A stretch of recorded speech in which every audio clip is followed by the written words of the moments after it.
ആരാ? എന്ത് വേണം? ആരാണെന്ന് യൂണിഫോം കണ്ടിട്ട് മനസ്സിലായില്ലേ?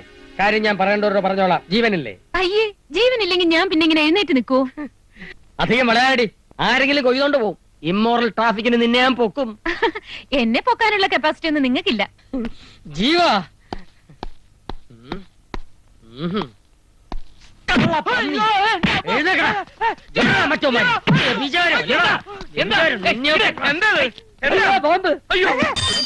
ആരാവള്? ഇവളോ?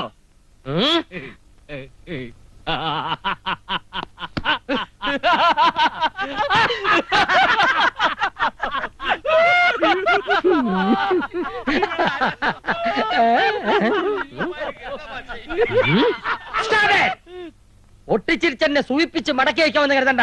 സത്യം പറയൂ, ആരാണ്? തമ്പാനി മുഖം കണ്ടിട്ട് ആരാന്ന് മനസ്സിലായില്ലേ? മുഖം നോക്കി ലക്ഷണം പറ, ഞാനത് കാക്കാലോ. ആരാണിവൾ? രണ്ടുപേരുടെ മുഖത്തേക്ക് ഒന്ന് സൂക്ഷിച്ച് നോക്ക്.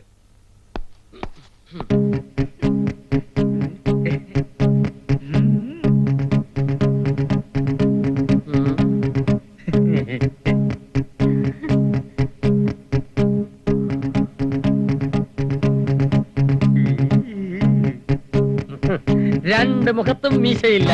അയ്യേ, ആണിനെയും പെണ്ണിനെയും തിരിച്ചറിയാത്ത ഇയാളൊക്കെ ആര് പോലീസിലെടുത്തു? വ്യക്തമായ ഇൻഫർമേഷൻ കിട്ടിയിട്ടാണ് ഞാൻ വന്നിരിക്കുന്നത്. ഈ പെണ്ണിനോടൊപ്പം നിങ്ങൾ 3 പേരെ ഞാൻ പൊക്കും. പൗലോസേ, വയസ്സാം കാലത്ത് സ്ത്രീ പീഡനമാണ്. IPC 156. 10 വർഷമാണ് ശിക്ഷ. 12 വർഷമല്ലേ? എന്റെ തമ്പാൻ സാറേ, ഇത് സാറ് വിചാരിക്കുന്ന പോലെയല്ല. ഇവള് ജീവനായ പൗലോസേട്ടന്റെ ഏക മകൾ മായ മാത്തുക്കുട്ടി.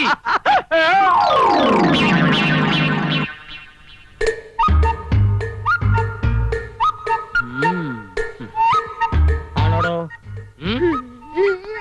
എന്തിനാണോ ഞാൻ കരുതുന്നത്? മകളെ മുന്നിൽ നിർത്തിക്കൊണ്ടൊരു അച്ഛനോട് ഒരു സ്വന്തം മകളാണോന്ന് ചോദിച്ചാൽ ഏത് അച്ഛൻ സഹിക്കും സാർ? ഹാർട്ട് പേഷ്യന്റ് അടുത്ത് അവർ തമ്മിലുള്ള ബന്ധം സാറിന് അറിയോ? സോറി ജീവ, ആരോ റോങ് ഇൻഫർമേഷൻ തന്നാണ്. അവനെ എന്റെ കൈ കിട്ടിയെങ്കിൽ അവന്റെ കൊങ്കൺ റെയിൽ എന്നെ അടിച്ചു പിടിക്കും.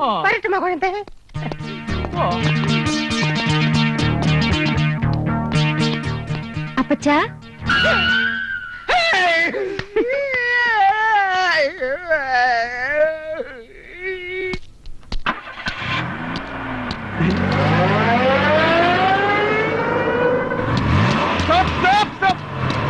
ആ വിടന്മാരെ പിടിച്ചോ സാർ? കെട്ടിപ്പിടിച്ചു. പിടിച്ചല്ലേ?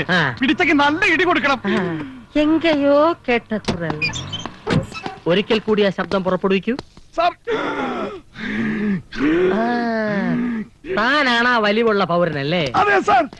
തെറ്റായ ഇൻഫർമേഷൻ തന്ന് പോലീസിനെ വലിപ്പിച്ച വലിവ് റാസ്കൽ. അയ്യോ സാറേ, എന്റെ ചേട്ടൻ ഒന്ന് ചെയ്യുന്ന ആളാ. എന്നവളെ അടി എന്നവളെ എന്ന ഹൃദയത്തെ தொலைத்து விட்டே எந்த இடம் அது தொலைந்த இடம் அந்த இடம் മസനഗുടി മല്ലികാവ്.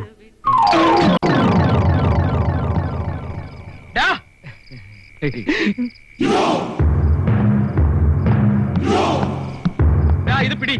ഒരാള് മുതുകത്തും ഒരാള് നെഞ്ചത്തും കുത്തിയങ്ങടെ എന്നെ കൊല്ല്. പൗലോസേട്ടൻ വെള്ളം അടിച്ചാ ഇതാ കുഴപ്പം. ഞാൻ സുബോധത്തോടുകൂടി തന്നെ സംസാരിക്കുന്നത്. രണ്ടുപേർക്ക് തൃപ്തിയായില്ലേ? മനസ്സുകൊണ്ടോ ശരീരം കൊണ്ടോ ഞാൻ ഇതൊരു പാവിയായിട്ടില്ലടാ. ആ എന്നെ എവിടുന്നോ കയറി വന്നൊരു പെണ്ണിന്റെ തന്തയാക്കിയില്ലേ? ഞാൻ എന്റെ ഭാര്യയോട് എന്ത് പറയും? ഓ, ആ തമ്പാനെ ഒന്ന് സമാധാനിപ്പിക്കാൻ തൽക്കാലം അങ്ങനെ പറഞ്ഞല്ലേ ചേട്ടാ? എനിക്കൊന്ന് കുമ്പസാരിക്കണം. നിന്റെ പാപങ്ങളെല്ലാം പറഞ്ഞോളൂ പോലീസേ. ആമേൻ. എനിക്ക് കുളിക്കാൻ വെള്ളം ചൂടാക്കിയിട്ട് പൊയ്ക്കോളൂ കേട്ടോ. എവിടെ ആ 2 തടിമാടന്മാര്? കേട്ടില്ലേ? എടീ, നിന്നെ തിളച്ച വെള്ളത്തിൽ കുളിപ്പിച്ച് കിടത്തി കയ്യിലൊരു കൊന്തയും തലഭാഗത്തൊരു കുരിശും വെച്ച് നിന്നെ ഞാനിവിടെ കുഴിച്ചിടീ മോളെ. പൗലോസേട്ടാ വന്നേ.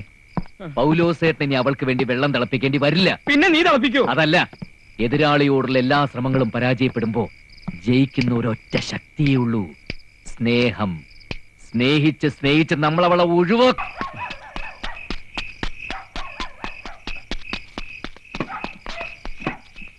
എന്തായി? ആ ബസ് അവിനാശിക്ക. ടിക്കറ്റ് എടുത്തു. ഡ്രൈവറും കണ്ടക്ടറും ഭക്ഷണം കഴിക്കാൻ പോയിരിക്കുക.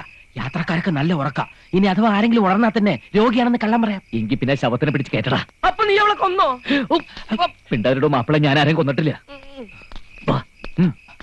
എനിക്കധികം ഭാരെടുക്കാൻ പറ്റില്ല. പോലീസ് ജീപ്പിലെ ഡീസൽ ഇല്ലേ சொல்ற தப்பு. പമ്പ അടച്ചു പോച്ചു സാർ. ബാലൻസ് വലിച്ചുകൊടാ. എന്തൊരു വെയിറ്റ് ശവത്തിന്. இந்த வண்டி செக் பண்ணு. போய் டிரைவரை தேடி கண்டுபிடிச்சிட்டு வா. வா. ഇവരെന്താ ഈ നേരത്ത് ഇവിടെ? എന്താ ജീവൻ ഇവിടെ എല്ലാരുമായിട്ട്? ഞങ്ങൾ വെറുതെ കാറ്റുകൊള്ള ഇറങ്ങിയതാ. ഞാൻ നൈറ്റ് പെട്രോളിങ്ങിന് ഇറങ്ങിയതാ. ഞങ്ങൾ പെട്രോൾ തീർന്നിട്ട് നിൽക്കുക. ഓ വെരി ഗുഡ്. എന്നാ പിന്നെ തമ്പാച്ചല്ലേ.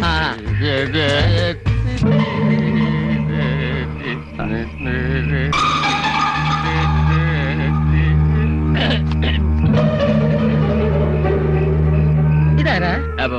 അമ്മായിയപ്പൻ. പൗലോസേട്ടൻ അമ്മായിയച്ഛൻ. നമസ്കാരം. നമസ്കാരം. സുഖം തന്നെ സാറേ. സുഖമാണ്. കൊള്ളാമല്ലോ പൗലോസേ. ഈയിടായിട്ട് ബന്ധുക്കളുടെ ഒരു പ്രവാഹമാണല്ലോ. ആദ്യം മകള്, ഇപ്പൊ അമ്മായിയപ്പൻ. അതെ അതെ, ഇനിയിപ്പോ ഒരുപാട് പേര് വരുന്നുണ്ട്. അവസാനം ഒരാൾ വരും, എന്റെ കാലൻ. അല്ല, ഈ ബന്ധുക്കളുടെ തള്ളിക്കയറ്റം കാരണം പൗലോസേട്ടൻ ആകെ മൂടൗട്ടില്ല. തമ്പാഞ്ഞ് വന്നേ. കാശൊന്നും വേണ്ട. ആവശ്യമുള്ളപ്പോ ഞാൻ ജീവനോട് ചോദിച്ചിട്ടുണ്ടല്ലോ. വായിച്ചു നോക്കി ഞാൻ തിരിച്ചു തരും കേട്ടോ. Duty is duty. അതെ അതെ. യവന്മാരെ എവിടെ പോയി കിടക്കുന്നത്? പെട്രോൾ ഒക്കെ ഉണ്ടല്ലോ. ഫുൾ ടാങ്കാ. ആ ഫുൾ ടാങ്കിൽ മേടിക്കാൻ പോയിരിക്കുക.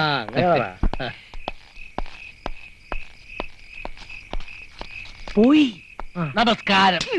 പോയടാ. അവളെവിടെ?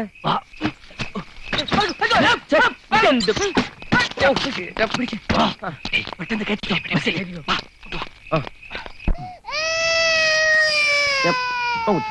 കുടിച്ചടാ. ഇതൊക്കെ എന്തിനാ? മോന് കൊടുക്കാൻ. ഓ, ഇപ്പൊ എനിക്ക് തോന്നുന്നു ഇതിലും ഭേദാ പെണ്ണായിരുന്നു. പിന്നെ എന്തിനാ ആ പെണ്ണിനെ കൊണ്ടുപോയി കളഞ്ഞത്? ഇവിടെ തന്നെ നിർത്തായിരുന്നില്ലേ? മൂക്ക് മുട്ട തിന്നാനും ഉറങ്ങാനും അല്ലാതെ നിങ്ങളെ കൊണ്ട് ഉപകാരമുള്ള എന്തെങ്കിലും ഒരു കാര്യം പറ്റുമോ? അത് ഞങ്ങളുടെ കുറ്റല്ല. മനുഷ്യനായ കുറച്ച് അനുസരണ വേണം. ഓ, അപ്പൊ കുറ്റം എനിക്കായോ? നിന്റെ കാര്യല്ലേ പറഞ്ഞത്, കുഞ്ഞിന്റെ കാര്യ. അനുസരണ 7 അയൽവക്കത്തോടി പോയിട്ടില്ല. എന്ത് കഴിക്കാൻ പറഞ്ഞാലും കഴിക്കില്ല. ഈ കൊച്ചിന്റെ പ്രായത്തിൽ ഞാനുണ്ടല്ലോ, എന്ത് കിട്ടിയാലും തിന്നും. കിട്ടാത്ത കുഴപ്പമേ ഉണ്ടായിരുന്നുള്ളൂ. ഈ കൊച്ചിങ്ങനെ പോയി ഞങ്ങൾ എന്ത് ചെയ്യും? പ്രത്യേകിച്ച് അങ്ങനെ ഒന്നും ചെയ്യണ്ട. ഒന്ന് ഇവിടെ നിന്ന് ഇറങ്ങി തന്നാ മതി. ആ. കുഞ്ഞിനെ നോക്കാനേ എനിക്കറിയാം. ആ. Good for nothing fellows. ആ ഇംഗ്ലീഷിൽ പറഞ്ഞത് മലയാളത്തിൽ പറഞ്ഞേ. ഒന്നിനും കൊള്ളാത്ത കഴുതാന്ന്. എന്താ? ഇനി ഒരു നിമിഷം ഇവിടെ നിൽക്കുന്ന പ്രശ്നമില്ല. അതേട്ടാ, ഇത്രയും നാണക്കേട് സഹിച്ച് ഇവിടെ നിൽക്കേണ്ട കാര്യമില്ല. എന്നാ വാടാ പോവാം. ഞാൻ വരുന്നില്ല, ചേട്ടൻ ഇവിടെ നിൽക്കേണ്ടതാ പറഞ്ഞത്. എന്നാ എനിക്ക് വാശിയുണ്ട്. നീ വന്നില്ലെങ്കിൽ വേണ്ട, ഞാനും പോണില്ല. ഓ, കർത്താവിന് പോലും ഒരു കുരിശ് ചുമന്നാ മതിയായിരുന്നു. എനിക്ക് ചുമക്കാൻ 2 കുരിശാ ദൈവം തന്നിരിക്കുന്നത്. ഓ, ഇനി ഇത് ഏത് കുരിശാണാവോ?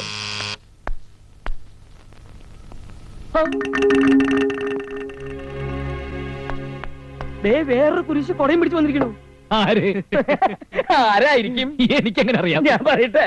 പറ്റില്ല, കാരണം അയ്യോ, ഇനിയിപ്പോ നമ്മൾ എന്ത് ചെയ്യും? മോൻ ഉറങ്ങുകയാണെന്ന് പറഞ്ഞാൽ മതി. അതല്ലടാ, അവൾ എവിടെയെന്ന് ചോദിച്ചാ നമ്മള് കുടുങ്ങിയത് തന്നെ.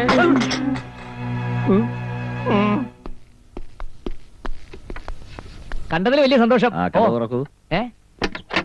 Good morning father. Good morning. അച്ഛന്റെ കാര്യം പറഞ്ഞപ്പോ ഞങ്ങൾ നാവ് വായിലേക്ക് ഇട്ടതേ ഉള്ളൂ. അയ്യോ, അച്ഛനൊന്ന് വിളിച്ചിരുന്നെങ്കിൽ ഞങ്ങൾ അങ്ങോട്ട് വരായിരുന്നല്ലോ. അതെന്താടോ, എനിക്ക് ഇങ്ങോട്ട് വന്നൂടെ? അച്ഛനിപ്പോ എന്താ വേണ്ടേ? അതെന്താ പൗലോസേ നീ അങ്ങനെ ചോദിച്ചേ? അച്ഛന് കുടിക്കാൻ ചായയോ കാപ്പിയോ എന്താ വേണ്ടേന്ന് ചോദിച്ചതാ. അയ്യോ, അച്ഛന് പോയിട്ട് ധൃതിയുണ്ട് പോലോസേട്ടാ. എന്തുമാത്രം ജോലി തിരക്കുള്ള ആളാ. എന്നാ പിന്നെ അങ്ങനെ തന്നെ ആയിക്കോട്ടെ. ഏയ്, ഒരു ധൃതിയില്ല. ഇന്നത്തെ എന്റെ ജോലി ഇവിടെ വന്ന് നിങ്ങളെയൊക്കെ കാണുക എന്നുള്ളതാണ്. കുട്ടൂസ് മോൻ എവിടെ? ഞാൻ പോവാ, ആത്മഹത്യ ചെയ്യാൻ പോവാ. എന്നാ പിന്നെ എന്നെ കൊന്നിട്ട് പോടോ മാപ്പിളെ. അയ്യോ, ദേ പോണു. ഫാദർ, അച്ചോ, അവൻ ഇത്ര നേരം ഭയങ്കര കരച്ചിലായിരുന്നു. ഇപ്പഴാ ഒന്ന് കിടത്തി ഉറക്കിയത്. ഉണർത്തണോ? വേണ്ട വേണ്ട, താങ്ക് യു. ഞാനേ അവനെ അങ്ങോട്ട് പോയി. അയ്യോ, ബെഡ്റൂമില്ല. അതിനെന്താ? മധു ബാത്റൂമില്ല. ബാത്റൂം ബെഡ്റൂമില്ല. അറ്റാച്ചറേ. അവൾക്ക് ഈ കഥ അടച്ചിട്ട് കുളിക്കാൻ പേടിയാ. അതുകൊണ്ട് ബെഡ്റൂമിന്റെ കഥ അടച്ചിട്ട് ബാത്റൂം തുറന്നിടും. ഓ,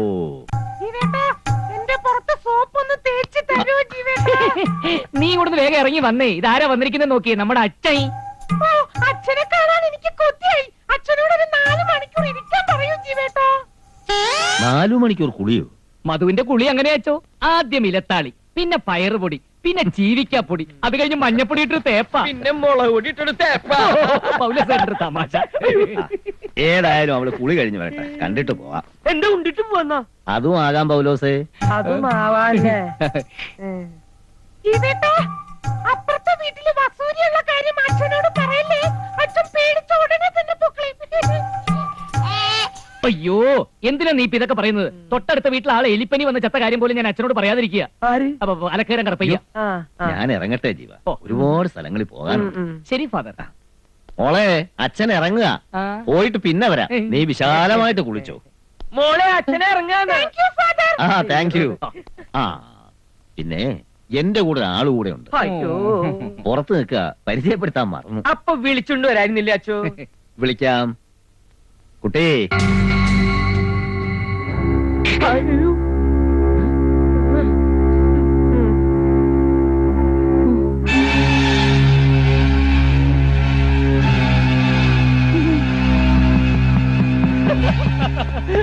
അച്ഛൻ പേടിച്ച് ഓടിക്കളഞ്ഞില്ലേ? എങ്ങനെ ഉണ്ടായിരുന്നു എന്റെ കുളിത്തി? സൂപ്പറായി.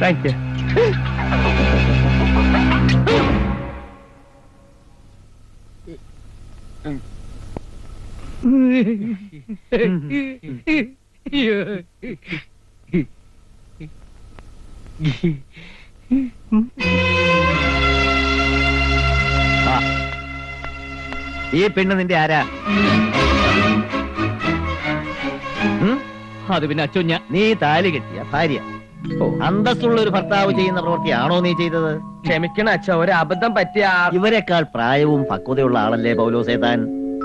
താനും ഇതിന് കൂട്ടുനിന്നത് അത്ഭുതം. ഞാൻ കുഞ്ഞിനെ ഏൽപ്പിക്കുമ്പോഴേ ജീവനോട് പറഞ്ഞതാ, ഈ പ്രായത്തിൽ കുട്ടികൾക്ക് അമ്മയുടെ പ്രസൻസ് ആവശ്യമെന്ന്. ശ്ശോ, കുഞ്ഞിനെ അവൾ എടുത്തതിന് വഴക്കു പറഞ്ഞതോ പോട്ടെ, വീട്ടിൽ നിന്ന് ഇറക്കി വിടുമെന്ന് പറയാൻ പാടുണ്ടോ? ഇറങ്ങിപ്പോകാൻ എവളും.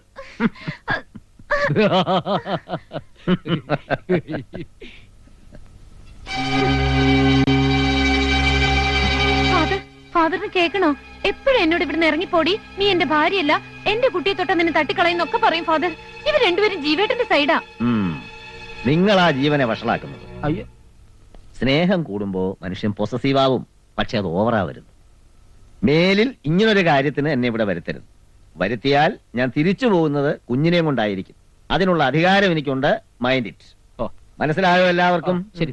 കുഞ്ഞിനെ ഞാൻ പിന്നീട് വന്ന് കണ്ടോളാം. അപ്പൊ ഞാൻ ഇറങ്ങുന്നു. അച്ഛനെ ബസ് സ്റ്റാൻഡിൽ കൊണ്ടുവിടണോ? വിളിക്കണു.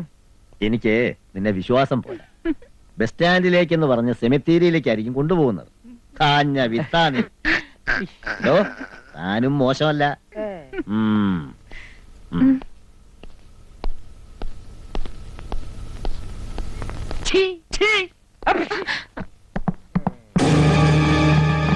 എല്ലാവരും ഒന്ന് നിന്നേ. കൊന്നു കുഴിച്ചു മൂടിയാലും ഞാൻ തിരിച്ചു വരും. ആട്ടെ, ഐസ്ക്രീമിൽ മയക്കുമരുന്ന് കലർത്തിയ മാസ്റ്റർ ബ്രെയിൻ ആരുടെയായിരുന്നു? ജീവേട്ടന്റെയോ ശത്രുവിന്റെയോ അതോ എന്റെ അപ്പച്ചന്റെയോ? ഞങ്ങളെ ഇട്ട് വട്ടം കറക്കുന്ന നിന്നെ പിന്നെ ഞങ്ങൾ എന്താണ് ചെയ്തത്? ചൂടായിട്ട് കാര്യമൊന്നുമില്ല. നിങ്ങളെ പൂട്ടാൻ ആത്മഹത്യ ചെയ്യാൻ പോലും ഞാൻ തയ്യാറാ. എനിക്ക് നഷ്ടപ്പെടാൻ ഒന്നുമില്ല. എന്റെ ആത്മഹത്യാക്കുറിപ്പിൽ നിങ്ങളുടെ 3 പേരുടെയും പേര് ഞാൻ എഴുതി വെക്കും. അതിൽ ആദ്യത്തെ പേര് എന്റെ അപ്പച്ചന്റേതായിരിക്കും. വയസ്സുകാലത്ത് കമ്പി എണ്ണി കഴിയാനാണ് വിധിയെങ്കിൽ പൗലോസേട്ടനെ ഞാൻ തടയുന്നില്ല.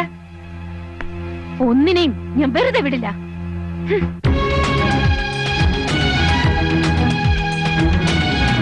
അതിൽ ആദ്യത്തെ പേര് എന്റെ അപ്പച്ചന്റേതായിരിക്കും.